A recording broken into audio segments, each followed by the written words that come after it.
রাত তখন 2টো। একটা ছেলে গঙ্গার পাশের জঙ্গলে বসেছিল, হাতে গাঁজার কলকে। তার বাকি বন্ধুরা এখনো আসেনি। নেশা প্রায় চড়ে এসেছে। চারপাশে ঝিঝির ডাক যেন তার কাছে কালোয়াতি গানের মতন ঠেকছে। হঠাৎ শুনতে পেল একটা অদ্ভুত শব্দ।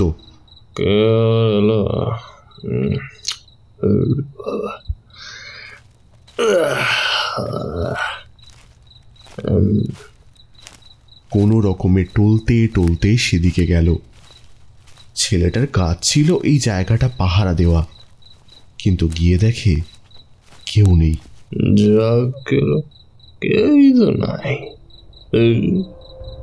তারপর নিচের দিকে তাকাতেই চোখ গিয়ে কপালে উঠল। যে কবরগুলো পাহারা দেওয়ার কথা ছিল সেগুলো ফাঁকা। দেখে মনে হলো কেউ যেন ভিতর থেকে বেরিয়ে এসেছে।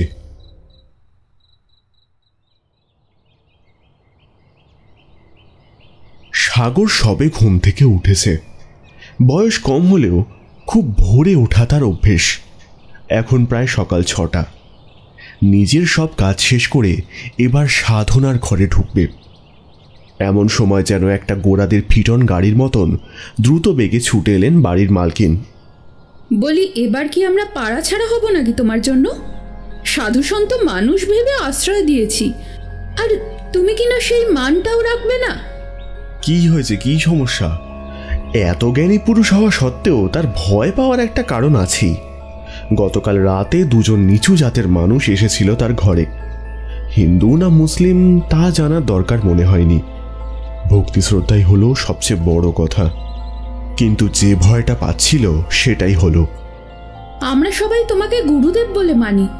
তুমি ঘরে নিচু জাতের ম্লেচ্ছগুলোকে আসতে দিচ্ছ, কিছু বলিনি। নিচু জাতের মোল্লাদেরও ডেকে আনছো, তাতেও কোনো সমস্যা নেই, ছোঁয়াছুঁয়ি না হলেই হলো। কিন্তু কিন্তু আজ এটা তুমি কি করলে? কি হয়েছে সেটা খুলে না বললে কি বুঝবো বলো? ওই দেখো, বলে দরজার দিকে ইশারা করে দেখালেন কনিষ্ঠ সাধক সাগরময় শাস্ত্রীকে। সাগর মুখ বাড়িয়ে দেখল দরজায় দাঁড়িয়ে একটা মেয়ে। তবে যে সে মেয়ে নয়। তার পরনের পোশাক তার জাতপাত ও পেশার স্বাক্ষর বহন করছে। মেয়েটাকে অপরূপ সুন্দরী দেখতে, কিন্তু তার পোশাক আর 5টা বাঙালি মেয়ের মতন নয়। তার পরনে শাড়ির বদলে একটা ঘাগরা। সেই ঘাগরার উচ্চতা সুগভীর নাভির নিচেই থেমে গিয়েছে। মাথা একটা আঁচলে ঢাকা। মুখের খাঁজ বিপজ্জনকভাবে দৃশ্যমান। অর্থাৎ এদের বাস কলকাতা তথা ভারত বিখ্যাত হাড় কাটা গলিতেই। সাগর তার দিকে তাকিয়ে সবটা বুঝে নিতে চেষ্টা করছিল। তারপর মালকিনের চোখে চোখ রেখে বলল, ও আমার কাছে এসেছে, আমি আসতে বলেছি। যদি কোনো সমস্যা থাকে তাহলে গাজী সাহেবের কাছে গিয়ে বলতে পারো। উনি আমায় সব কিছুর অনুমতি দিয়েছেন। আশা করি তার কথা অবজ্ঞা করলে কি হবে সেটা তুমি ভুলে যেতে বসনি। বাড়ির মালকিন আর কিছু বলার সাহস পেলেন না। গাজী সাহেবের দোয়ায় তার স্বামী দাগি আসামি হওয়া সত্ত্বেও বেশ বড় সড়ো ব্যবসা খাড়া করতে পেরেছে। এখন তাকে রাগিয়ে তোলা মানে তার সাধের দোতলা বাড়ি সাগরে ভেসে যাওয়া। সাগর দরজায় এগিয়ে গেল। মেয়েটার মুখটা দেখতে পায় না সে। কোনো এক অমোঘ আকর্ষণে তার নিষিদ্ধ অঞ্চলের দিকে তাকিয়ে সে বলে উঠল, নমস্কার, আমি সাগরময় শাস্ত্রী। আপনি আমায় খুঁজছিলেন? মেয়েটা মুখের পর্দা সরায়। সাগর তার মুখের দিকে তাকালো।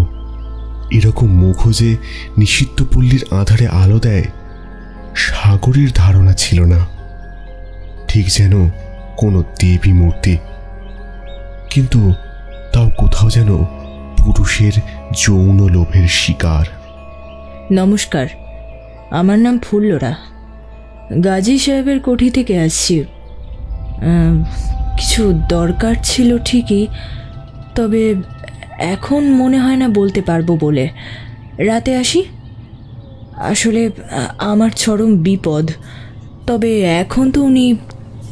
এখন কিছু বলতে হবে না। তবে রাতে তোমার না, কোনো সমস্যা হবে না। আমার প্রাণ বাঁচুক, সেটাই যথেষ্ট। এখন আসি। বলে দ্রুত পথে বেরিয়ে গেল মেয়েটা। সেই দ্রুত পায়ের ঝংকার তার মনের গভীরেও যেন প্রতিধ্বনিত হচ্ছে। নিজের ঘরে বসে নিজের গালে এক চড় মারল সাগর, আরও বেশ কয়েকটা চড় মারল। এ কি হয়েছে তার? বয়স কমপক্ষে 30। তন্ত্রের সাধনায় নিমজ্জিত হয়ে শারীরিক বাসনা থেকে নিজেকে অনেক আগেই মুক্তি দিয়েছে, কিন্তু এখন বুঝছে তার মুক্তি হয়নি। অবচেতন মনের সেই বাসনা আজ যেন বের হয়েছে ওই তন্নি নারীকে দেখে। কিন্তু এ হতে দেওয়া যায় না। সামনে মা ত্রিপুরা সুন্দরী দেবী, 10 মহাবিদ্যার তৃতীয় দেবী। তার সামনে হাত জোর করে বলল, মা, মা আমার সুমতি দাও মা। আমি সাধনার মাঝে কোনো বাধা চাই না। এই দেহে ষড়রিপুর প্রথম রিপুর আবির্ভাব ঘটেছে। এ থেকে আমায় মুক্তি দাও মা, মুক্তি দাও। বলে কান্নায় ভেঙে পড়ল সাগর। ফুল্লরা ভয়ে ভয়ে নিজের ঘরে ঢুকে তালা বন্ধ করে দিল। না, তাকে বের হতে কেউ দেখেনি। সত্যি বলতে গাজী সাহেব ওই যুবক সাধকের কাছে যেতে নির্দেশ দেয়নি, সে নিজেই গেছিল। যেতেই হতো, না হলে যে চরম বিপদ তার। কিন্তু রাতে যাবে কিভাবে? এই কানু দালাল তাকে ছাড়বে? অবশ্য ভয় ওকে নিয়ে নয়, ভয় গাজী সাহেবকে নিয়ে। একবার জানতে পারলে কি যে হবে, এটা ভেবেই তার মাথা খারাপ হয়ে যাচ্ছে। কিন্তু যেতে তো হবেই। কোনো উপায় না দেখে শেষমেশ কানু দালালের কাছেই ছুটে যেতে হলো। এ কানু, কানু শোন না, একটা দরকারি কথা আছে। কেড়ে বাঞ্চ? ও তুই? ঘরে সবে ঘুম থেকে উঠে একটা বিড়ি টেনে হাঁক দেখেছিলাম। আয় আয়। একটা দরকারি কথা বলার ছিল। আজ রাতে আমায় একটু ছাড় দিবি? কেন রে, কি হয়েছে তোর আবার? তো দোকানটা ঠিক করতো। ফুল্লরা নিজের বুকের আঁচলটা ঠিক করে নিল। আসলে আমার শরীরটা ভালো নেই রে, একটু ছেড়ে দিলে ভালো হয়। কদিন ধরে সব মদ্দাগুলো আসছে, পুরো কাহিল করে দিচ্ছে। আজ আবার করলে মরে যাবো রে। তোর কি হয়েছে? ওমা, গা তো জ্বরে পুড়ছে। কার কাছে যাবি? ওই যে আছে না, সাগর না কি যেন নাম, শুনেছি ভালো ওষুধ দেয়। যাবো। যা, তবে আজ হলো গিয়ে রবিবার, ভালোই টান পড়বে পকেটে। পরে রবিবার কিন্তু একসঙ্গে 2-3 জন ঢুকবে, পারবি তো? হ্যাঁ পারবো, কি আছে, গাঁজা টেনে নেমে পড়বো না হয়। জীবনটা তো অমনিই হয়ে গেছে। সারা দিন ধরে মন থেকে সেই নারীকে মোছার চেষ্টা করে গেল সাগর, কিন্তু নারী দেহের গভীর গোপন অংশ তার কাছে এখনো রহস্যময়ী অজানা প্রান্তর। ভুলে যাওয়ার ব্যর্থ চেষ্টা করতে করতে রাত গভীর হলো। সম্ভবত 10টা বাজতেই দরজায় টোকা পড়ল।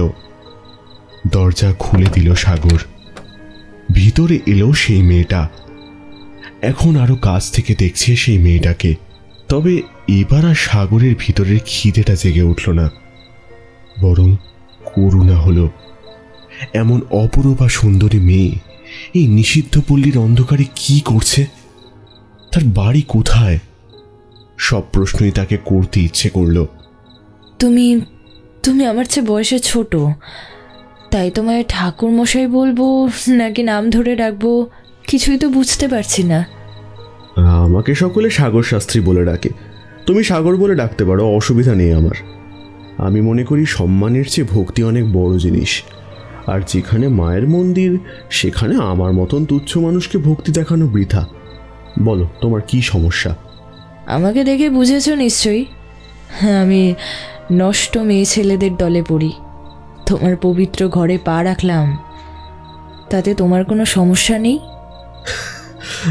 আপাতত মা ত্রিপুরা সুন্দরী দেবী তোমার কথা শুনে হাসছেন। কেন? কেন? শোভাবাজারের রাজবাড়ি দুর্গাপুজোর মূর্তি তৈরি করতে যাদের আলয়ের মাটি ব্যবহার করা হয় তাদের নিষিদ্ধ করব কোন সাহসে? না, আমরা তো সভ্য নয়। আমাদের কাজটাই তো অসভ্য লোকেদের নিয়ে। গোটা শরীরে এমন কোনো জায়গা নেই যেখানে কোনো পুরুষের ছোঁয়া লাগেনি। ও কথা থাক, বলো কি দরকার? তার আগে একটা অনুমতি চাইব। আমি যদি রাতটা তোমার ঘরেই থাকি কোনো সমস্যা নেই তো? কারণ না না, আমি কারণটা জানি, তুমি স্বচ্ছন্দে বলো। আমি কি করে এখানে এলাম সে কথা বলে আর সময় নষ্ট করব না। আসলে আমার সঙ্গে শেষ কয়েক মাস ধরে একটা অদ্ভুত ঘটনা ঘটছে, তার জন্যই হয়তো আমার জীবন বিপন্ন। আসলে আমার জীবনের সবচেয়ে বড় শত্রুই হলো আমার রূপ। এই রূপের জন্য গাজী সাহেবের কুঠিতে আমার দাম সবচেয়ে বেশি। তাই বাকিদের তুলনায় আমার ঘরে লোকের ভিড় বেড়েই যেত। একদিন এমন গেছে একসঙ্গে ঘরে 3 জন, সব সাহেব সুবোধ লোকজন, 3 জন মিলে একসঙ্গে মদ খেয়ে সেগুলো সহ্য করতাম, ব্যথায় কুঁকিয়ে উঠতাম, তারপর আবার একটু আফিম খেয়ে নেমে পড়তাম। সরকারের চেয়ে চাহিদা বেড়ে গেল, টাকাও ঢুকছে মুঠো মুঠো, কিন্তু বিপদ ঘটল অন্য জায়গায়। একদিন রাতে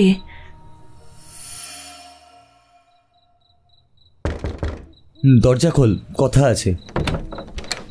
কি হয়েছে তাড়াতাড়ি বল, কাস্টমার আসবে, ঘরটা একটু গুছিয়ে নি। আর ছেড়ে দে না, কিচ্ছু করতে হবে না। এই দেখ তোর জন্য আমি কি এনেছি। তার হাতে খাবারের পোটলা। আমি বললাম,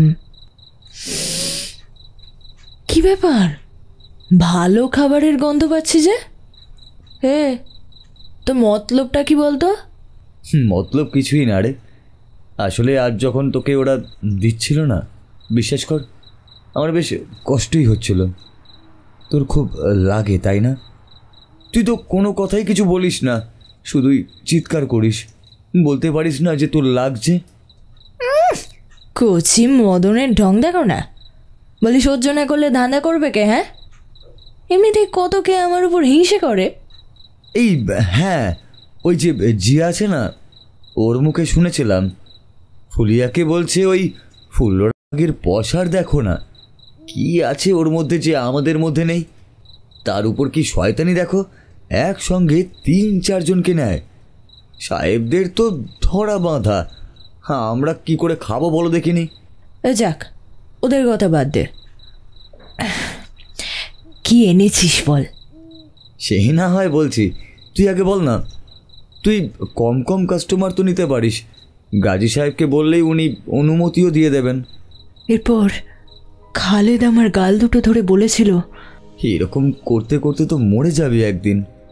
মরতেই তো চাই, বাঁচতে চাইলে তো পালাতাম, কিন্তু পালালে মুক্তি কই? বাড়ির মালকিনের নাম হেনা খাতুন।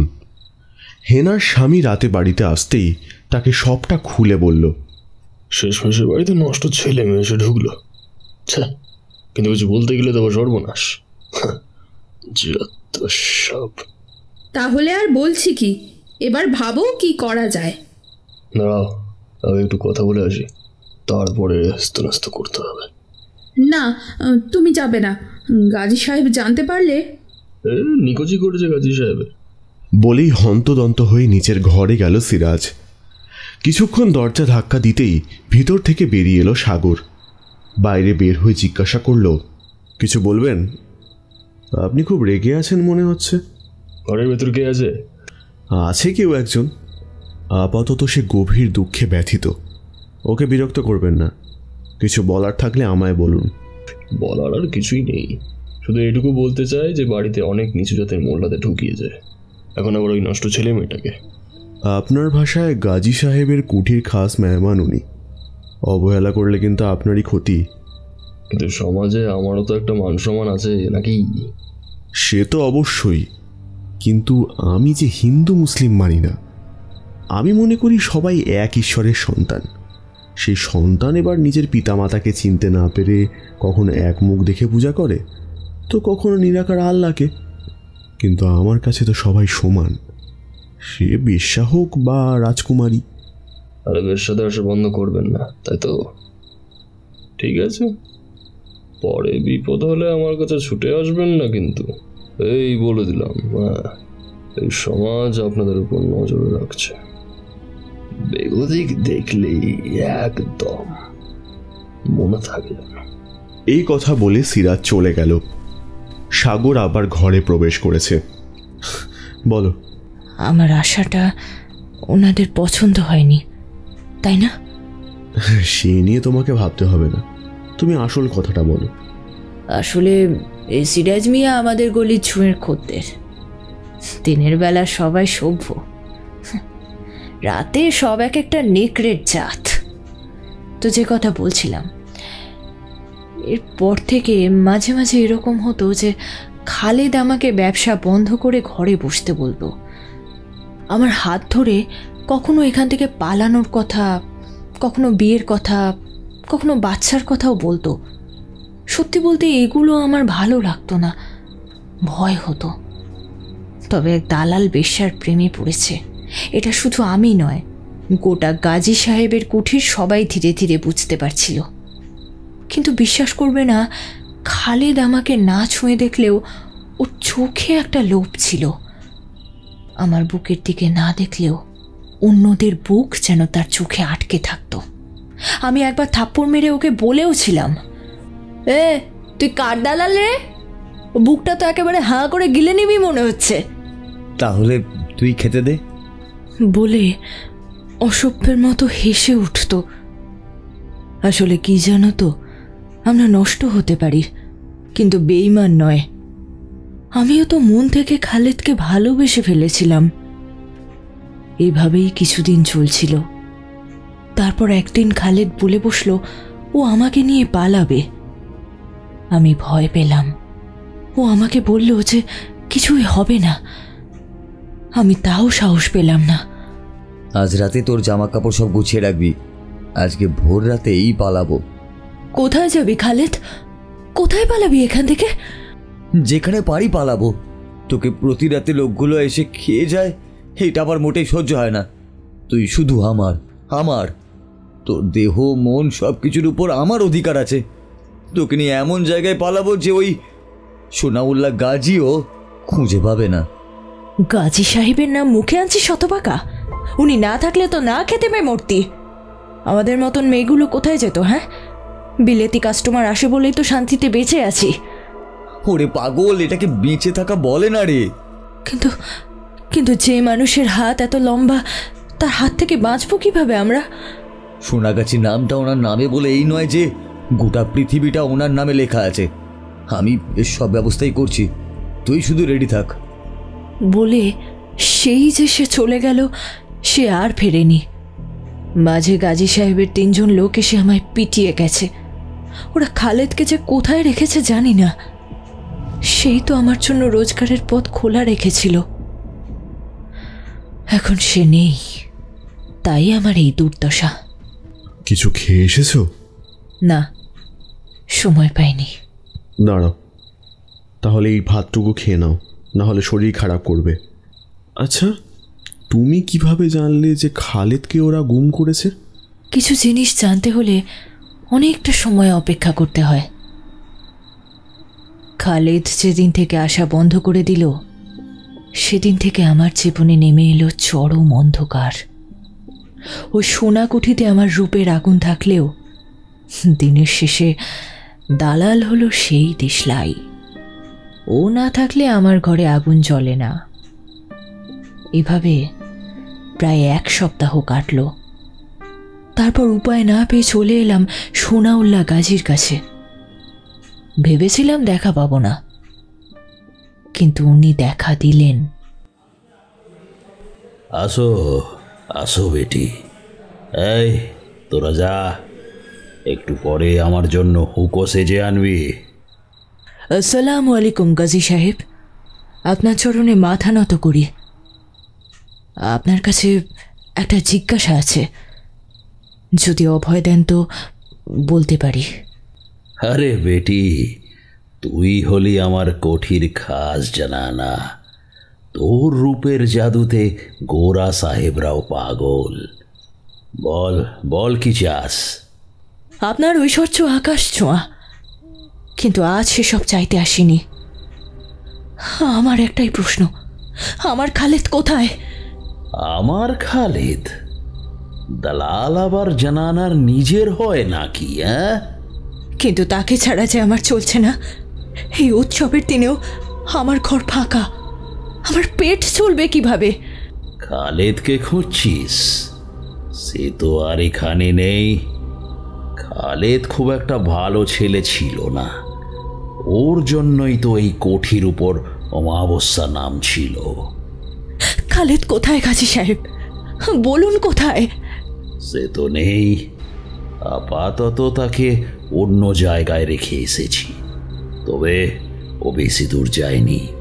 আর হ্যাঁ, আজ থেকে তোর সঙ্গে নতুন একজন থাকবে। কানো, এই কানো, এদিকে আয়। আদাব। ওকে খালেদের সঙ্গে দেখা করিয়ে আনতো। সে কথা শুনে আমি আঁতকে উঠলাম। আমি তবু কানুর সঙ্গে গেলাম। কোথায় আছে খালেদ, এই উত্তর খুঁজতে চাইছিলাম বারবার। গাজী সাহেবের বাড়ি পেরিয়ে গঙ্গার ঘাট ধরে হাঁটতে লাগলাম। আমার পিছনেই কানু ছিল। যত এগোচ্ছিলাম তত ভয় লাগলেও পালানোর সাহস আমি করতে পারলাম না। আমার নিশ্চিত বিশ্বাস ছিল একটা ফাঁকা জায়গা দেখে আমাকে গঙ্গায় ডুবিয়ে মেরে দেবে, কিন্তু তা করল না। তার বদলে নিয়ে এলো একটা উঁচু প্রাচীরের পিছনে ফাঁকা জায়গায়। ওপারে কি আছে দেখা যায় না। ওই যে তোর খালেদের বাড়ি, এখনো ওখানেই থাকবে। সাহেব খুনের দায় যাবজ্জীবন হয়েছে। তার মানে গাজী সাহেব খালেদকে ফাঁসিয়ে জেলে ঢুকিয়ে দিয়েছে? অবিশ্বাস্য। গাজী সাহেবের মতন মানুষ এমন করবেন ভাবাই যায় না। প্রাচীন কোঠির এক প্রবাদ আছে, বেশ্যা ও দালালের প্রেমে আগুন জ্বলে নদীর বুকেও। তাই এই শাস্তিই ছিল খালেদের ভবিতব্য। এখন সে কোন জেলে পচে মরছে জানি না।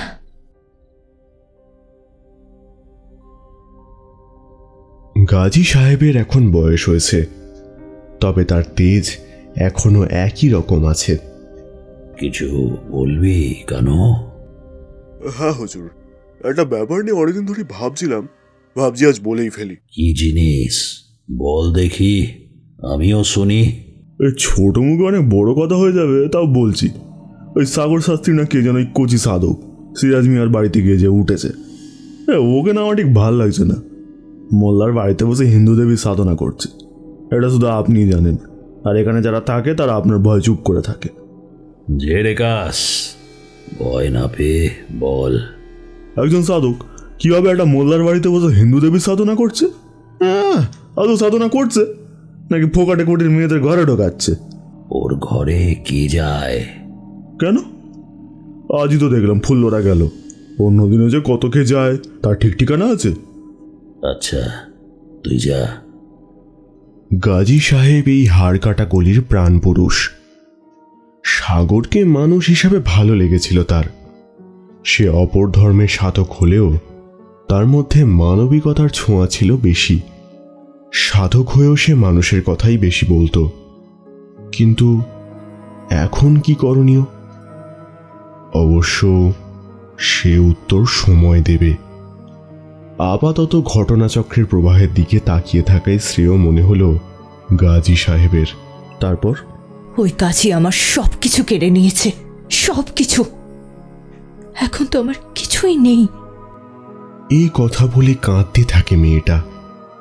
সত্যি তো, সে বড় একা। তার পরিবার তো দূরের কথা, তার সঙ্গে দুদণ্ড কথা বলবে এমন কোনো মানুষও নেই, ঠিক যেমন সাগরের। তবে সাগর একা নয়, সে তার মহামায়ার আশ্রয়ে দিন কাটায়। সাগর এবার এক গ্লাস জল তার দিকে এগিয়ে দিল। নাও, জলটা খেয়ে নাও, কেঁদো না। আসলে সব কিছুই তো ভাগ্যের পরিহাস। বাকিটা বলো। ফুল্লরা নিজের চোখের জল মুছে নিল। তারপর থেকে ঘটল একটা অদ্ভুত ঘটনা। আসলে আসলে খালেদ চলে যাওয়ার পর থেকেই আমার উপর সকলের রাগ বাড়তে থাকে। সকলে বলে আমার রূপ আমার সর্বনাশ করবে, করেছেও তাই। কিরকম যেন এক ঘরে হয়ে গেছি, আর নতুন মালটাও খদ্দের আনে না। আহ, কি ভাষা! আমায় ক্ষমা করো, ভুল করে বেরিয়ে গেছে, এই পেশার দোষ। যাই হোক, তারপর থেকেই একটা অদ্ভুত ব্যাপার ঘটছে। এটা গত পূর্ণিমার কথা। ভোরবেলার দিকে আমি একটু ঘুমিয়ে পড়েছিলাম। হঠাৎ করে মনে হলো কেউ যেন আমার মুখ চেপে ধরেছে। আমার দম আটকে আসছিল। আমি চোখ খুলতে গিয়েও পারলাম না, কারণ চোখে কাপড় বেঁধে রেখেছিল। আমি না পারছি চিৎকার করতে, আর না পারছি দেখতে। এমন সময় বুঝতে পারলাম আমি হাওয়ায় ভাসছি, শুধু পাটা ধরে আছে কেউ, হাত পা যদিও সবই বাঁধা। তারপর মনে হলো কেউ দ্রুত বেগে আমায় টেনে নিয়ে যাচ্ছে। কোথায় টেনে নিয়ে গেল? একটু পরেই টের পেলাম আমার চারপাশে পাখি ডাকছে, নদীর জলের শব্দ। আর ঠিক তখনই বুঝতে পারলাম আমার শরীর থেকে সমস্ত কাপড় কেউ খুলে নিচ্ছে। আমি আতঙ্কে চিৎকার করতে গেলাম, কিন্তু কিন্তু আওয়াজ বেরোলো না। এদিকে নিচে নুড়ি পাথরের জঙ্গল। তারপর আমায় উল্টো করে শুয়ে। কি করলো? তুমি কি নির্বোধ? আমায় কি করলো সেটা বোঝার ক্ষমতা নেই তোমার? না না, আমি সেটা বলতে চাইনি। আমায় ক্ষমা করো সাগর। আসলে উত্তেজনায় আমার মাথাটা ঠিক নেই। 4 দিন হয়ে গেলেও কোনো নেশা করিনি। মাথাটা কেমন যেন ভন ভন করছে। তারপর বলো, শান্ত হয়ে বলো। তারপর আমি অজ্ঞান হয়ে গেছিলাম। জেগে উঠে দেখলাম আমার শরীরে যথারীতি কোনো পোশাক নেই। কোনো রকমের সব পরে নিয়ে উঠে দাঁড়ালাম। চারপাশে তাকিয়ে দেখে বুঝলাম এটা আমার ঘর থেকে খুব বেশি দূরে নয়। কি করে সেখানে গেলাম, কে নিয়ে গেল, কিছুই বুঝলাম না। তবে আমার তলপেটে ভয়ঙ্কর ব্যথা করছিল। এক প্রকার খুঁড়িয়ে খুঁড়িয়ে বাড়ি এলাম। এসে কি দেখলাম জানো? বন্ধ। আমার ঘরের দরজা বন্ধ। এতে আশ্চর্যের কি আছে? আছে সাগর, আছে। কারণ ঘরের দরজা ভিতর থেকে বন্ধ ছিল। ভিতর থেকে দরজা বন্ধ থাকলে আমি বের হলাম কিভাবে? সত্যিই জানি না এটা কিভাবে সম্ভব। তবে কি আমি যা ভাবছি তাই? তুমি কি ভাবছো জানি না, তবে আমি আর ভাবতে পারছি না। তারপর আরো বেশ কিছু ঘটনা হয়েছে। সারা শরীর জুড়ে ব্যথার জন্য আমি আর কাজে নামতে পারিনি। আমার সমস্ত শরীর জুড়ে ব্যথা জানো। কিন্তু তার পরের দিন রাতে আবার একই ঘটনা ঘটল। এবার হলো আমার ঘরের ভিতর। আমার গোটা শরীর অবশ হয়ে গেল সেই মুহূর্তে। একে একে ছিঁড়ে ফেলল পোশাক। তারপর পা দুটো ফাঁক করে সেখানে দাঁত বসালো। আমি চিৎকার করে উঠলাম, কিন্তু কোনো আওয়াজ বেরোলো না।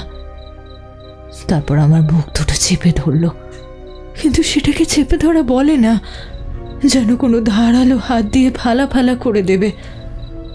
সঙ্গে নিচে অকথ্য অত্যাচার আর সেরকম যন্ত্রণা।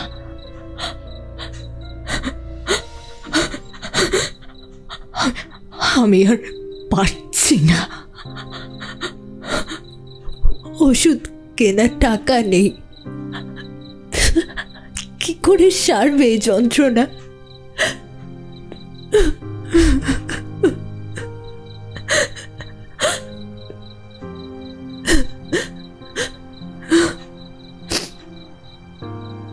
এই কথা বলে হাউ হাউ করে কাঁদতে লাগলো ফুল্লরা। সাগর কিছু বলল না, শুধু উঠে কাছে গেল। গিয়ে তাকে সান্ত্বনা দেওয়ার জন্য বুকের কাছে টানবে বলে হাত রাখতেই ব্যথায় কোঁকিয়ে উঠল ফুল্লরা। আমায় ছুঁয়ো না, আমি অপবিত্র। তাছাড়া আমার সারা গায়ে ব্যথা।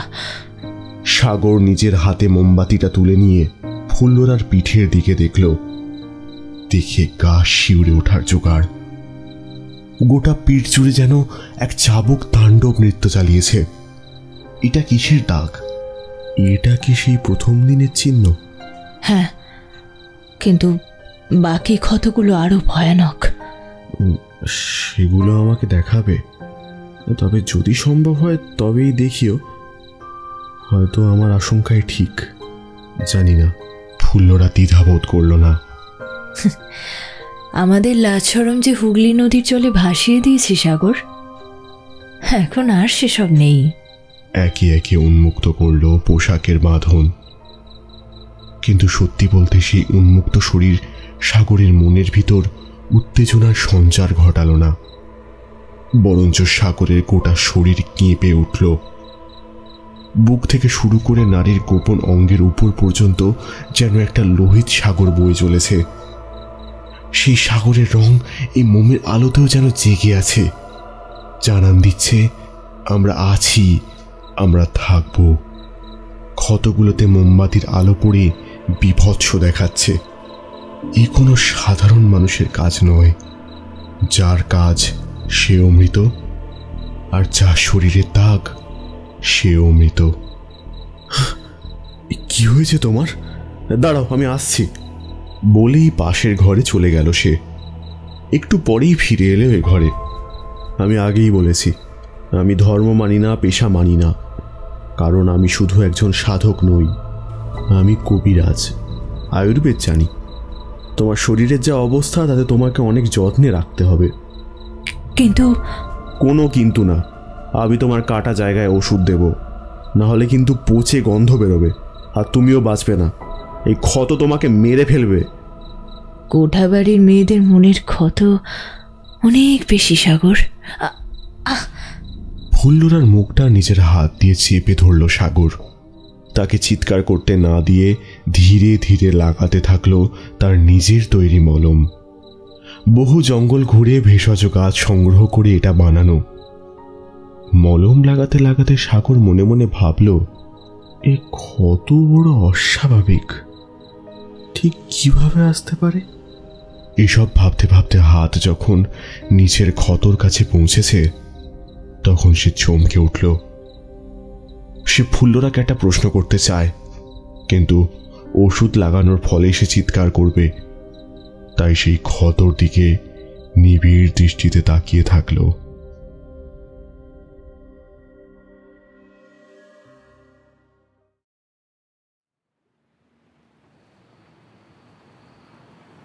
এই মুনিয়া, শোন শোন শোন শোন দিকে। বলো, কি দরকার? কাজ আছে, তাড়াতাড়ি যেতে হবে। তো ঘরের পাশের ঘরে যে থাকে তার নাম কি? আমার পাশের ঘরে? কেন? ফুল্লরা। ও, তা আজ ওর দরজা বন্ধ কেন রে? জানিস কেন রে? ওর উপর এত পিরিত বেড়ে গেল কেন তোর? যতটুকু জিজ্ঞাসা করছি ততটুকু বল। আমরা এখানেই। এই মুখ সামলে কথা বল। হ্যাঁ, ওই ফর্সা মাগির খবর আমি রাখি না। সালা একটা ডাইনি আমার মনের মরদটাকে কোথায় গায়েব করে দিল কে জানে। কে? খালেদ? শুনেছি তো গাজী সাহেবকে চুক্তি দিয়ে পালিয়েছে। অবশ্য এখন জেলে আছে। কোন সাহেবকে নাকি খুন করেছে। ভাষা ভাষা শুনেছি, বাদ দে। যাই করুক, ওই ফুল্লরার জন্য আমার সাদের মরদটাও গেল। আর ওই মেয়ে তো ঘরে নেই, কদিন আগে খুঁড়িয়ে খুঁড়িয়ে হাঁটছিল। কোন চুলে মরতে গেছে জানি না বাপু। আমি যাই। এরপর মুনিয়া সিরাজের থেকে বিদায় নিয়ে এগিয়ে চলল।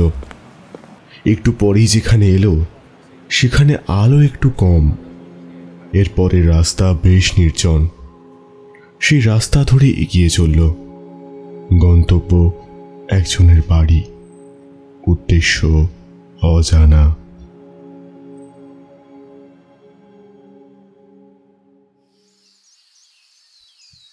ব্যথাটা কি এবার একটু কম লাগছে? ভোর হয়ে এলো সাগর, এখন একটু ভালোই লাগছে। সবাই ঠিকই বলে তুমি জাদু জানো, তাই তোমার কাছে এসে শরীর মন সব কিছুতেই যেন জান ফিরে পেলাম। তুমি এবার ঘরে ফিরে যাও। ঘরে? না না, ওখানে আমি যাব না। ওখানে ফিরে গেলে একেবারে অবধারিত মৃত্যু। আর তাছাড়া আমার সঙ্গে কে এমন করলো, কি হচ্ছে, কিছুই তো বললে না তুমি। না, তুমি ফিরে যাও। তবে কি হয়েছে তা বলার আগে দুটো প্রশ্ন আছে। তুমি কি কোনো তান্ত্রিকের কাছে গেছিলে আমার কাছে আসার আগে? না তো, খামোখা আমি তান্ত্রিকের কাছে যাব কেন? আচ্ছা। আর তুমি তো বললে টাকা নেই, তাহলে খাচ্ছ কি? মানে অন্যের দেওয়া কোনো খাবার খেয়েছো নিশ্চয়ই? হ্যাঁ, ধার করে খেয়েছি। কেন, আমার কি হয়েছে? বুঝলাম। আসলে তোমার দেহ এক মৃত ব্যক্তির কামের রোষে পড়েছে। কাম বাসনা করে এমন পিশাচ, সে মৃত্যুর পরও তোমায় চায়। এখন সেটা কে হতে পারে তা আমি জানি না। তাহলে কি হবে এখন? আপাতত তোমার ঘরে আমাকে যেতে হবে। তোমার ক্ষতের চারপাশে একটা বিশেষ ধরনের রক্তের চিহ্ন রয়েছে, যেটা তোমার শিরা উপশিরা জুড়ে বইছে। আপাত দৃষ্টিতে লাল মনে হলেও এই লাল সাধারণ রক্তের চেয়ে আলাদা। তাই আমি নিশ্চিত এ কাজ কোনো মানুষের নয়। আমার ঘরে আসবে তুমি? হ্যাঁ, একটা বিপদের আশঙ্কা আছে। যতই হোক আমি এক সাধক, কিন্তু কিছু মনে করো না। কোনো এক গণিকার ঘরে যাওয়াটাও বহু মানুষের অনুভূতিতে আঘাত আনতে পারে। ফুল্লরা নিজের পোশাক চাপিয়ে নিল, তারপর ঘর থেকে বেরিয়ে যেতে যেতে বলল, তোমার কাছে ওষুধ নিতে এসেছিলাম, তুমি তা দিয়েছ। এরপর আর কিছুই চাওয়ার নেই আমার। আমি ওই অত্যাচার সহ্য করে বেঁচেছিলাম 3-4 দিন, এই আশায় যে মৃত্যু এবার আসবেই। কিন্তু না এলো খালেদ, না এলো মৃত্যু। অতঃপর তুমি যা করার করো, আমার আর কিছু বলার নেই। রাতে নদীর ধার ঘেঁষে এসো, আমি সব ব্যবস্থা করে রাখবো। ফুল্লরা, যাবজ্জীবন মানে মরে যাওয়া নয়, সে ফিরবে, তার জন্য অপেক্ষা করো। আপাতত ঘরে যাও, রাতে আমি আসছি। কি গো, কাল রাতে কখন বাড়ি এসেছো? এই যা তো ঘুমোতে দে। ওই মাগিটা রাতে এসে সারা রাত ছিল নিচের ঘরে। সিরাজ চমকে উঠে বিছানায় বসে পড়ল। নিচের ঘরে মানে সাগরের ঘর? না, ওটা হেস্তনস্ত করতেই হবে মনে হচ্ছে।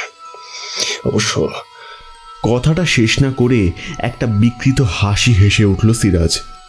তারপর বলল ঠিক কি কি করেছে গত রাতে। প্রথমে মুনিয়ার সঙ্গে কথা বলে সে ফুল্লরার ঘরের দিকে গেছিল। ঘর অন্ধকার, সেটা বেশ অবাক লেগেছিল তার।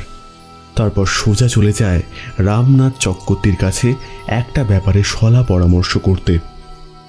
ওই বজ্জাত লোকটার সঙ্গে পরামর্শ করতে গিয়েছিলে? আহা, বজ্জাত বলে ছোট করছো কেন? ওগুলো পাক্কা একটা জানোয়ার। যাওয়ার কারণ যে অন্য। কি কারণ শুনি? গত বছরে দুর্গাপুজোর কথা মনে আছে? রাজবাড়ির ধারে কি হয়েছিল? হ্যাঁ, মনে পড়েছে, কিন্তু তাতে কি? আগে বলো, নিজের সম্মানটা বাঁচাতে চাও তো নাকি? গাজী সাহেবের গলায় কাঁটা বিঁধে আছে বলেই তো যত সমস্যা। তাই তো ওই মালটাকে জায়গা দিয়েছে এখানে। এখন ঘরে যারা ঢুকছে তাদের জন্য আমাদেরকে অনেক ঝামেলা পোয়াতে হবে। কিন্তু সে কি আর আমি জানি না? কিন্তু কিন্তু তুমি ওই বজ্জাতটার কাছে গিয়েছিলে কেন? কাঁটা দিয়ে কাঁটা তুলতে।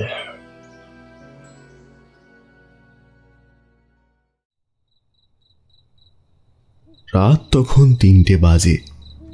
সাগর নদীর ধারে জঙ্গল পেরিয়ে পৌঁছে গেল ফুল্লরার ঘরে। সাগরের হাতে একটা থলে। আস্তে, আমি ঘরে গিয়ে পিছনের দরজা খুলে দিচ্ছি, ওদিক দিয়ে এসো। সামনের দরজা দিয়ে ঢুকলে দেখে ফেলার সম্ভাবনা আছে। অগত্যা সাগর তাই করল। ঘরের ভিতর ঢুকে তার চারপাশটা একবার দেখল মন দিয়ে। মেয়েরা মায়ের জাত, যেখানেই থাকুক ঘরটা ঠিক নিজের মতন পরিপাটি করে রেখে দেবে। তুমি ঠিক আছো? কিছু হয়নি তো আর? হ্যাঁ, আমি ঠিক আছি। তোমার ওষুধের দৌলতে ব্যথাটাও অনেক কমেছে। আর ক্ষত? সেদিকে আমি আর দেখি না। তার উপর তুমি বললে এ হলো পিশাচের ক্ষত। বেশ, তো তুমি দেখে নিও। পিশাচ কিনা সেটা বুঝতেই এখানে আসা। এরপর সাগর নিজের থলের ভিতর থেকে একে একে প্রয়োজনীয় জিনিস বার করতে লাগলো। সবার প্রথমে বার করলো নিজের গুরুর দেওয়া বরাহ চামড়ার আসন। তারপর একে একে কিছু কৌটো, হোমকুণ্ড এবং কিছু শুকনো কাঠ ও মরার খুলি। আমি এবার পিশাচ আবাহনী মন্ত্র উচ্চারণ করতে বসবো। এই মন্ত্রের সামনে যে বসে থাকে তার মনের ভয় পিশাচকে শক্তিশালী করে তুলতে পারে। তাই আগে থেকেই তোমাকে জিজ্ঞাসা করছি, তুমি কি এখানে থাকবে নাকি পালাবে? আমার কোনো ভয় নেই সাগর। আমি কোথায় বসবো? তাহলে তুমি আমার পাশে বসো। আমি আমাদের চারপাশে সুরক্ষা কবচ গণ্ডি বেঁধে দেবো। তুমি মনে সাহস ধরে রেখো। এরপর সাগর শুরু করলো তার মন্ত্রপাঠ। তার সামনে হোমকুণ্ডে আগুন জ্বলছে। বিড়বিড় করে মন্ত্র পড়তে পড়তে তার ভিতরে ঢেলে দিচ্ছে কি সব গুঁড়ো গুঁড়ো পদার্থ।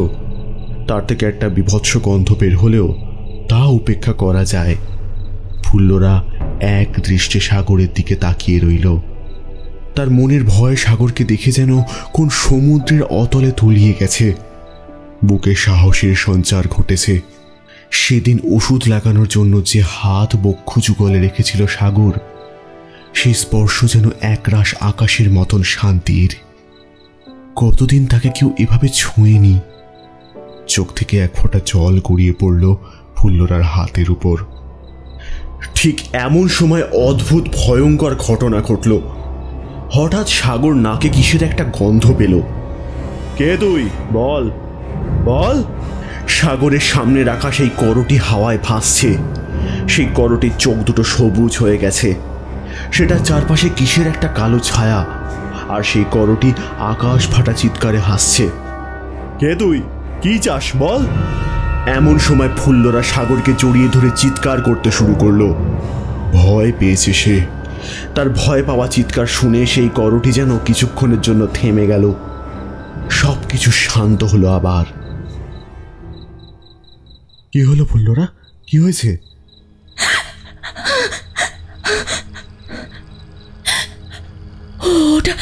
ওটা কি ছিল? ও আসতে আমার ক্ষতগুলো যেন আবার জ্বলে উঠল। আমি পারবো না সাগর, আমি মরে যাব। আমি মরে যেতে চাই। আমি মরলেই তবেই মুক্তি। ফুল্লরা, ফুল্লরা, চুপ, একদম চুপ। সাগরের ধমক শুনে চুপ করলো সে। তোমাকে আমি মরতে দেব না। কিন্তু ঠিক কি হচ্ছে তোমার সঙ্গে সেটা জানতে না পারলে যে ভীষণ বিপদ। অবশ্য সেটা জানার একটা পন্থা আছে, তবে সেই বন্ধন নির্ভর করছে তোমার অবচেতন মনের শক্তির উপর। তুমি আমার সামনে এসে বসো। ফুল্লরা সাগরের কথা মতো তার সামনে এসে বসল। ফুল্লরা সাগরের মুখোমুখি বসতেই সাগর ফুল্লরার কপালে হাত রাখল। হাত রেখে মন্ত্র পড়তে শুরু করলো। একটু পরেই সাগর হাত ছড়িয়ে নিয়ে জিজ্ঞাসা করল, ফুল্লরা, কি জানলে? তুমি বলেছিলে খালেদ জেলে আছে, তাই তো? কিন্তু কি? আমি এক্ষুনি যেটা করলাম সেটাকে বলে মনের বিন্যাসতন্ত্র। এতে তোমার মন ও তোমার মনের সঙ্গে যুক্ত মানুষের স্মৃতি দেখা যায়। আমি যদি খুব ভুল না হই তাহলে হয়তো তুমি একটা মিথ্যে আশা নিয়ে বেঁচে আছো। গাজী সাহেবের লোকেরা আমার পিছনে পড়েছে। আজ না পালালে সব শেষ হয়ে যাবে। এটাই ছিল খালেদের শেষ কথা। তারপর সব অন্ধকার। কিন্তু আমার স্মৃতিতে খালেদ কেন? আমি তো জানতাম না গাজী সাহেবের লোক কখনোর পিছনে পড়েছে। তুমি মনে হয় আমার কথা ঠিক করে শোনোনি। তোমার মনের সঙ্গে যুক্ত অন্য মানুষের মনের স্মৃতি আমি দেখতে পাবো। তোমার মনের সঙ্গে অন্য মানুষের স্মৃতি যা অজানা থাকবে তা তখনই দেখা সম্ভব যদি সেই ব্যক্তির অতৃপ্ত আত্মা তোমার উপর প্রভাব বিস্তার করে থাকে। মানে অতৃপ্ত আত্মা? মৃত? মানে খালেদ আর নেই? তাহলে যে বললো জেলে, মিথ্যে মামলায় ফাঁসি, আমি যে কিছুই বুঝতে পারছি না। সাগর, সাগর, তুমি ভুল বলছো। এ হতে পারে না, এ হতে পারে না।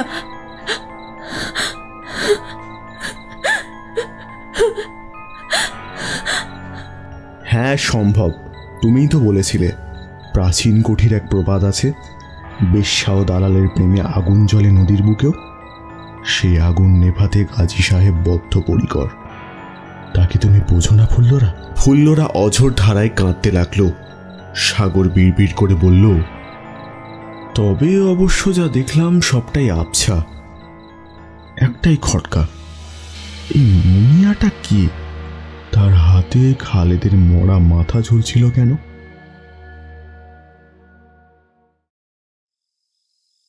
বাবা, কি হলো বাবা? রেগে আছো কেন? কি হয়েছে? বাধা পড়লো আজ, বাধা। ওই অপবিত্র নারীকে কেউ সাহায্য করছে। সে না থাকলে আজই কাজ শেষ হয়ে যেত। কে বাবা? তার নাম কি? সে ফুল্লরার ঘরে কি করছে? সে আমি কি জানি। পরশু অমাবস্যার আগে ওকে চাই। মনে হয় ওই কবিরাজ। কিন্তু সে কি করে জানবে এত ভালো মানের তন্ত্র? খোঁজ নে। ওই গণিকার দেহের ভিতরে প্রবেশ করেছি। ওর কাছে যা আছে সেটা আরেকটু দরকার। এখন কোনো গন্ডগোল চাই না। মুনিয়া আর কথা বাড়ালো না। সে ধীরে ধীরে উঠে এলো। বাইরে এসে মনে পড়ল পরশু দিনের কথা। কি যেন ওর নাম? সাগরময় শাস্ত্রী। সেদিন তো ওর কাছেই গেছিল ফুল্লরা, কিন্তু সে তো মনে হয় চিকিৎসার জন্য। তারপর কি হয়েছে সেখানে? এসব ভাবতে ভাবতে নদীর পাড় ধরে হাঁটা দিল মুনিয়া। এদিক দিয়ে কেউ আসে না। এবার একটু ভয় লাগছে। ফুল্লরাকে অঘরী বাবা না পেলে। ওই মেয়ের মনে ভালোবাসা আছে, দুঃখ আছে। তার মানে আমার এই সাধনার জন্য আদর্শ। কিন্তু খালেদকে তো আমিও ভালোবাসি বাবা। আমার মনেও তো আমার থেকে খালেদকে চেয়ে কেড়ে নিয়েছে। চুপ! খালেদ তোকে চায় না। ওদের আত্মার মিলন ঘটে গেছে, ওদের বন্ধন পবিত্র। তাই ওই বেশ্যাকে দরকার, না হলে সবকিছু ভেস্তে যাবে রে, সবকিছু ভেস্তে যাবে। কি ভেস্তে যাবে? তুই চাস না মেয়েটা দগ্ধে দগ্ধে মরুক? হ্যাঁ, সেটাই হবে। মরবে, ও মরবে, তারপর শুরু হবে অমৃতের সন্ধান। সেদিনের সব কথা মনে পড়ল মুনিয়ার। এরপর কি হবে? কি চায় অঘরী? কেন? হঠাৎ থমকে দাঁড়ালো সে। দাঁড়াতেই হবে। সামনে দাঁড়িয়ে আছে একটা অচেনা মুখ। না, মুখ নয়, একটা ছায়া মূর্তি। খুব চেনা। হাতের কোনো মাংস আর অবশিষ্ট নেই। ঠোঁট দুটো লোহার তার দিয়ে সেলাই করা। আর মুখটা, সেটা খুব চেনা মুনিয়ার। সেই ছায়া মূর্তি লাফিয়ে এসে পড়ল মুনিয়ার উপর। মুনিয়া দেখল তার ঠোঁটের ভিতর থেকে রক্ত ঝরছে। হঠাৎ মুনিয়ার ঘাড়ে এক কামড় বসালো খালেদের পিশাচরূপী মূর্তি। সাগর ও ফুল্লরা মুনিয়াকে খুঁজতে খুঁজতে নদীর ধারে এসে পড়েছিল। হঠাৎ সাগর বলল, তুমি এদিকে এসো। এটাই কি মুনিয়া? হ্যাঁ। এ কি, এই অবস্থা কি করলো ওর? পিশাচ, দাঁড়াও একটু। এই বলে সাগর আগের মতনই মুনিয়ার কপালে হাত রাখল। 2 মিনিট গেল, 3 মিনিট গেল। তারপর হঠাৎ সাগর ছিটকে পড়ে গেল। ফুল্লরা তার পাশে ছুটে গিয়ে বলল, কি হয়েছে? কি দেখলে? ভয়ঙ্কর। এই জিনিস হবে স্বপ্নেও ভাবিনি। ফুল্লরা, তোমাকে বাঁচাতেই হবে, না হলে তুমি শেষ হয়ে যাবে। আধারের যাত্রী হয়ে বাঁচতে হবে তোমাকে, অমরত্বের জন্মদাত্রী হয়ে। না, সেটা হতে দেওয়া যাবে না। কি হয়েছে আমায় একটু বলো। পরে বলবো, তুমি ঘরে যাও, আমি আসছি। এই কথা বলে একটা অজানা পাথর আটকানো সুতো পরিয়ে দিল ফুল্লরার হাতে। এটা একটা রক্ষা কবচের মতন, তবে স্থায়ী নয়। সাগর দ্রুত পায়ে হাঁটা দিল। গন্তব্য নিজের বাড়ি।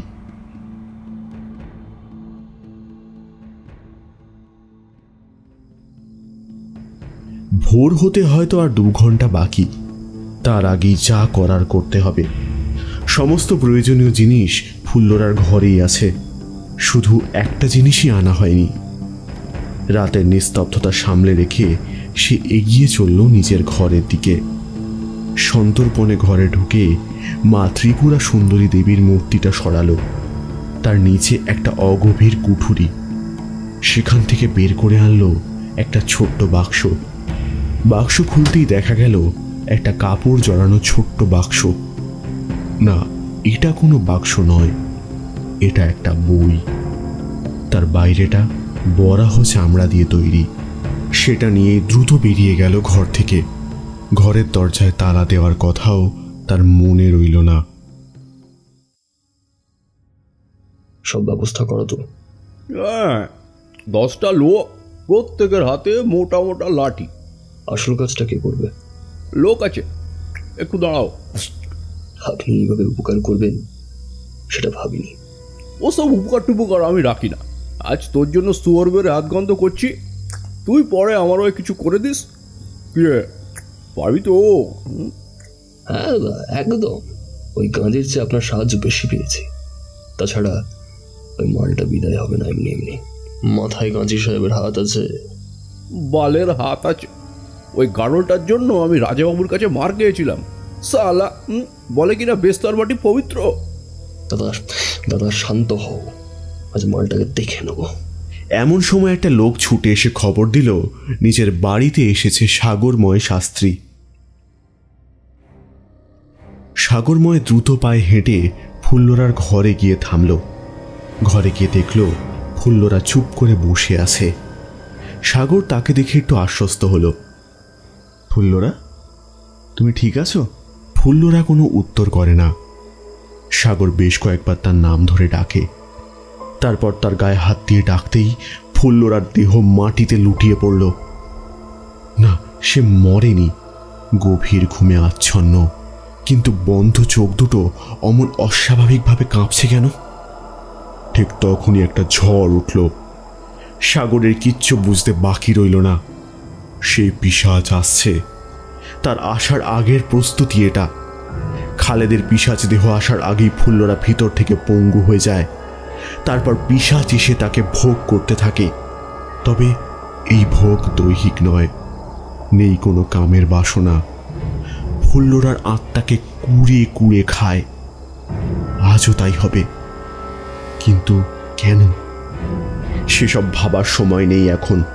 আবার সাজাতে বসলো যজ্ঞের কুণ্ড। হাতে সময় বেশি নেই। চারপাশে একটা গণ্ডি কাটলো। ফুল্লরাকে তুলে এনে রাখলো সেই গণ্ডির ভিতর। তারপর শুরু হলো যজ্ঞ পর্ব। বাইরে ঝড় বেড়েই চলেছে। তার মধ্যেই মন্ত্র পড়তে শুরু করলো সাগর। কিছুক্ষণ পরেই একটা বিকট আওয়াজ হলো। দূরের কোথাও একটা বাজ পড়ল। তার আলোয় দেখা গেল একটা ছায়া মূর্তি ঠিক দরজার বাইরেই দাঁড়িয়ে আছে। কে তুই? আমার ফুল্লরা কোথায়? আমি ওর চামড়ার গন্ধ পাচ্ছি, ওর ব্যথা টের পাচ্ছি। কোথায় কোথায়? আমি যেই হই না কেন, তুমি কে? জীবিত নাকি মৃত? আমি খালেদ। আমি বেঁচে নেই আর। ওই কাজের বাচ্চা আমায় কেটে ফেলে রেখে দিয়েছে। না, তুমি খালেদ নও, তুমি অন্য কেউ। আমায় মিথ্যে বলে লাভ নেই, আমি সব দেখতে পাই। সাগরের চোখ তখন কোনো এক অজানা আলোকে উজ্জ্বল। সেই আলো যেন বিশ্ব ব্রহ্মাণ্ডের সমস্ত কিছুকেই দেখতে পায়। এক মুহূর্তের জন্য থমকে গেল সেই পিশাচ। স্তিমিত হয়ে গেল চোখের আলো। কিন্তু না, আবার ধক করে জ্বলে উঠল সেটা। সেই আলো আসরিক ক্রোধের আগুন দিয়ে তৈরি। তুই সাগর, তাই তো? ক্যাপা সাধকের শিষ্য। জানি সাধক হয়ে অবিশ্বাস প্রেমে পাগল। ওকে পাওয়ার অধিকার আমার আছে, আমার। তোর না, আমি খালেদ। কিন্তু তুমি খালেদ নও। দেহ খালেদের হতে পারে, তুমি সেই অঘরী সাধক। তুই কি করে জানলি? মূর্খ সাধক, কি যোগ্যতা আছে তোর? বলছি, তুমি খালেদের দেহের সঙ্গে মন্ত্র বলে যুক্ত। খালেদের কাছে রয়েছে ফুল্লরার আত্মার অংশ, আর আমি মন্ত্র বলে সব কিছুর সঙ্গে নিজেকে জড়িয়ে নিয়েছি। তাই তোমাকে আমি ফুল্লরার স্মৃতিতে আবছা দেখতে পেয়েছি। তুমি ফুল্লরার কাছে কি চাও? কি চাই? হ্যাঁ, কি চাই? সব বুঝেছিস যখন এটা বুঝলি না, সে বুঝবি কি করে? তোর গুরু যে আমারও গুরু, তো তোকে ঠিক কতটা শিখিয়েছে এই জগতের তা আমি বেশ জানি। আমি হলাম নরসিংহ। মরার আগে নামটা ভালো করে জেনে রাখ। সাগরের কানে নামটা বজ্রের মতন আঘাত করল। নরসিংহ? এ তো সেই লোক যে তার গুরুকে হত্যা করেছিল কোনো একটা অজ্ঞাত উপায়ে। সাগরের গোটা শরীর যেন জ্বলে উঠল। নিজেকে শান্ত রাখতে চেষ্টা করলো সে। এখন ফুল্লরাকে বাঁচাতেই হবে। আমি চাই অমরত্ব। আমি প্রায় 80% কাজ সম্পন্ন করে ফেলেছি, আর কেউই আটকাতে পারবি না। আজ ওকে পেলেই আমার মুক্তি। কথা শেষ করেই সেই পিশাচ এগিয়ে আসতে লাগলো ওদের দিকে, কিন্তু পারল না। সাগরের মন্ত্র বলে তাদের চারিদিকে একটা কবচ গড়ে উঠেছে। সেই পিশাচ এবার উন্মাদের মতন ধাক্কা মারতে লাগলো অদৃশ্য কবচের উপর। সেই আওয়াজ আকাশ ছোঁয়া। সাগর ভয় পেতে লাগলো। এবার দ্রুত কাজ শেষ করতে হবে। সাগর থলে থেকে একটা বই বের করে আনলো। সেটা হোমকুণ্ডের ওপর রেখে দিয়ে চোখ বন্ধ করে মন্ত্র পড়তে লাগলো। ফুল্লরার দেহে কোনো জ্ঞান নেই। এদিকে সেই পিশাচ সজোরে আঘাত করে চলেছে। ধীরে ধীরে দুর্বল হচ্ছে কবচ। সাগর মন্ত্র পড়ার গতি বাড়িয়ে দিল। মন্ত্র পড়া শেষ হয়ে এসেছে, আর ঠিক তখনই ভেঙে পড়ল কবচ। এবার শেষ করব তোদেরকে। এ কথা বলে পিশাচটা সাগরের দেহ তুলে ধরল উঁচুতে, তারপর সোজা ছুড়ে দিল দেওয়ালের দিকে। সাগর দেওয়ালে ধাক্কা খেয়ে মাটিতে পড়ে গেল। ব্যথায় কোমর অবশ হয়ে যাচ্ছে। পিশাচটি এবার গর্জন করে উঠল, তারপর এগিয়ে গেল ফুল্লরার দিকে। ফুল্লরাকে এক হাতে কোলে তুলে নিয়ে বিছানায় ফেলে দিল। এক ঝটকায় ছিঁড়ে ফেলল তার সমস্ত পোশাক। তার কণ্টকযুক্ত হাত ফুল্লরার গোপন অঙ্গের মধ্যে প্রবেশ করাতে শুরু করল। ফুল্লরা পাগলের মতন চিৎকার করছে। এই মিলনে কারো সুখ নেই। ফুল্লরা একটা বেশ্যা। ওর দেহে বহু পুরুষের উরস রয়েছে, তাই ওর দেহ অপবিত্র। ওর দেহটাকে ভক্ষণ করে আমি চলে যাব বহু দূর। সেখানে এক মন্দির আছে। ওই মন্দিরে প্রত্যেকটা দেওয়ালে ওকে বন্দি করে রাখবো। তারপর আমি যতবার প্রাণ হারাবো, জন্ম হবে ওই মন্দিরের দেওয়াল থেকে পূর্ণাঙ্গ রূপে অমরত্ব। এইভাবেই অমরত্ব ফিরে পাবো। বেশ্যার দেহ ছাড়া এটা মোটেই সম্ভব নয়। ওদের উপর স্বয়ং সৃষ্টিকর্তার হাত আছে। তাই আমি অমর হয়ে যাব। ঠিক তখনই তার দেহ এফোড় ওফোড় করে দিল একটা ভোজালি। সেই পিশাচ চিৎকার করে উঠল। পিছন ফিরে দেখল সাগর দাঁড়িয়ে আছে, তার হাতে ধরা সেই ভোজালি। এটা যে সে ভোজালি নয়, না হলে পিশাচকে আঘাত করা তো সম্ভব নয়। পিশাচ ফুল্লরাকে ছেড়ে দিয়ে সাগরের দিকে ঘুরল।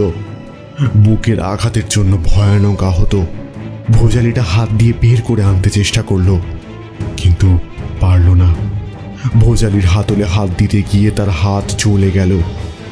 এদিকে সেই ভোজালি একটু একটু করে পিশাচের দেহকে কাবু করে ফেলছে। এই সুযোগ। পিশাচ এখন দুর্বল। ফুল্লরা, ফুল্লরা! কি কি কি কি হয়েছে?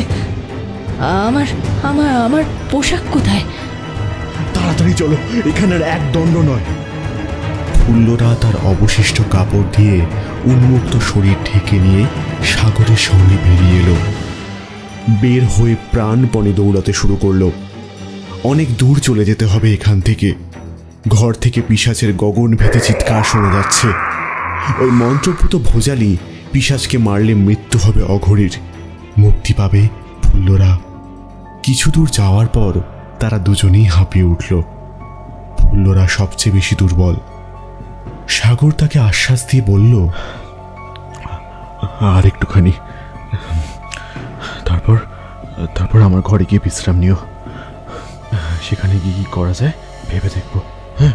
ততক্ষণে ফুল্লরার দেহ অনেকটাই দুর্বল হয়ে পড়েছে। সে সাগরকে জড়িয়ে ধরে কোনো রকমে হেঁটে চলল।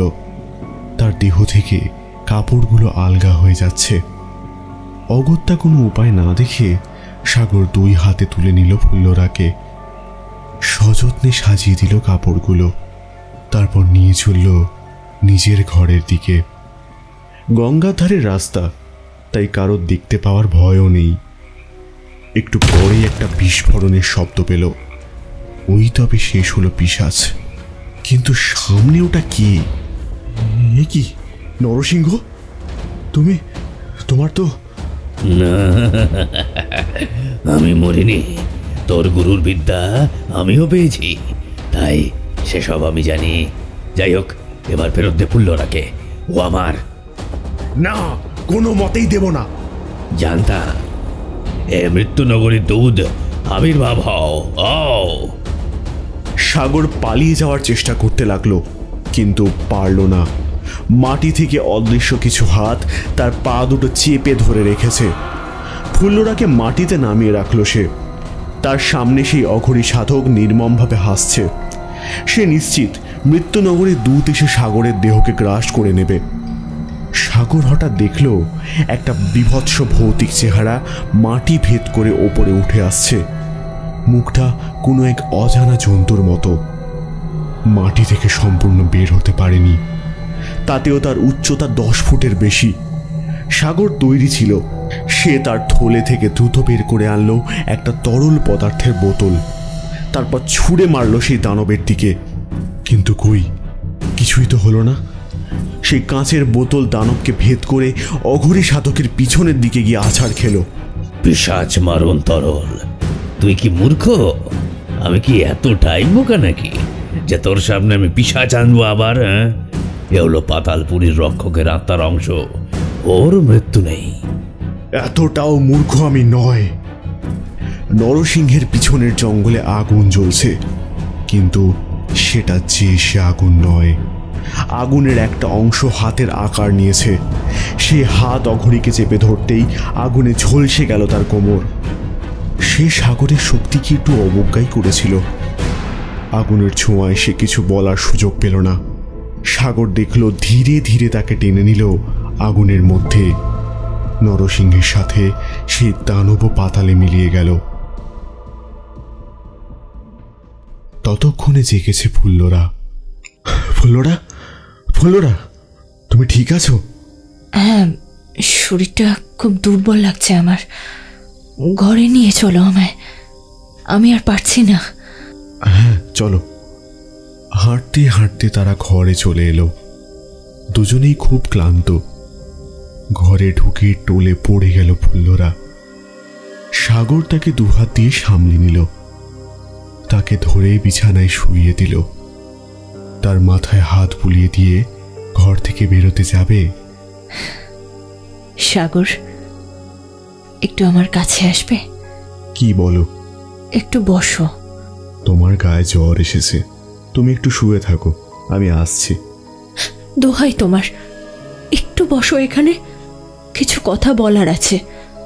সাগর পাশে এসে বসে পড়ল। বলো ফুল্লরা, আমি তোমার পাশেই বসে আছি। আমি তোমার কাছে মন থেকে কৃতজ্ঞ। তুমি না থাকলে আমি যে কোথায় হারিয়ে যেতাম জানি না।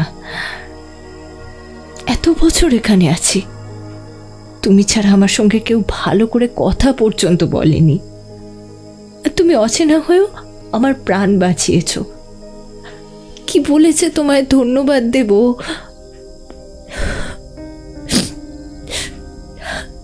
আহা, কাঁদতে হবে না, এসো আমার কাছে এসো। তোমার কেউ না থাকুক, আমি তো আছি, কেঁদো না, মনে জোর আনো। এই কথা শেষ হতেই সাগরকে ফুল্লরা কাছে টেনে নিল, তারপর ঠোঁটে স্পর্শ করল ঠোঁট। সাগর প্রথমে বাধা দিলেও তারপর সে লাস্যময়ীর কাছে আত্মসমর্পণ করল। সাগরের হাত গিয়ে পড়ল সেই নারীর উন্মুক্ত বক্ষে। সাগরের চোখ ফেটে জল গড়িয়ে এলো। এ কোন মায়া, এ কোন বন্ধন! এই বাঁধনে হারিয়ে যেতে সে শেখেনি। সাধক হতে গেলে ষড়রিপু বিসর্জন দিতে হয় ঠিকই, তবে দেওয়া কি সম্ভব?